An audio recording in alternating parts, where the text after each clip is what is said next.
নগর জীবনে কার্টুন ও শিশু যেন একই সুতোয় গাঁথা। একজনকে ছাড়া অন্যের চলেই না। খেতে, ঘুমোতে, সময় কাটাতে, এমনকি কান্না থামাতেও চাই কার্টুন। পর্যাপ্ত খেলার মাঠের অভাব ও বাইরে বেড়ানোর সুযোগ না থাকা, সর্বোপরি একক পরিবার, এ সবই যেন ক্রমাগত বাড়িয়ে দিচ্ছে কার্টুনের আধিপত্য।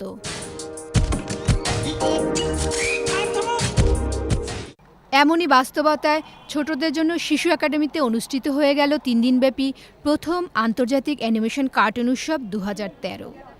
উদ্দেশ্য কার্টুনের প্রয়োজনীয়তাকে স্বীকার করে শিশুদের সৃজনশীল ও মানসিক বিকাশের সহায়ক এমন কার্টুন দেখানো।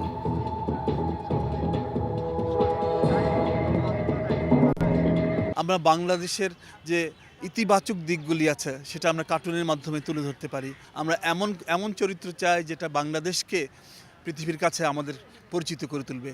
বড় পর্দায় দেশ বিদেশের কার্টুন দেখে বাবা মার সাথে আসা শিশুরা হয়েছে উল্লাসিত।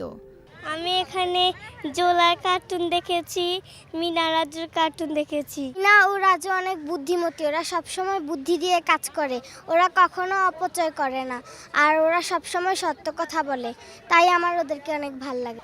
শিশুরা শুধু ভবিষ্যৎ নয়, এরা আমাদের বর্তমানও। তাই যতই ব্যস্ততা থাকুক, একটু সময় করে মা বাবাকে যেমন আদরের সন্তানকে নিয়ে বেড়াতে আসতে হবে, তেমনি এ ধরনের উৎসবের আয়োজন আরও বেশি বেশি করে সংশ্লিষ্টদের উচিত সামাজিক দায়িত্ব পালন করা। তবেই না কাঙ্ক্ষিতভাবে বেড়ে উঠবে আমাদের ভবিষ্যৎ প্রজন্ম। শামসুন নাহার বিনু, বাংলাদেশ টেলিভিশন।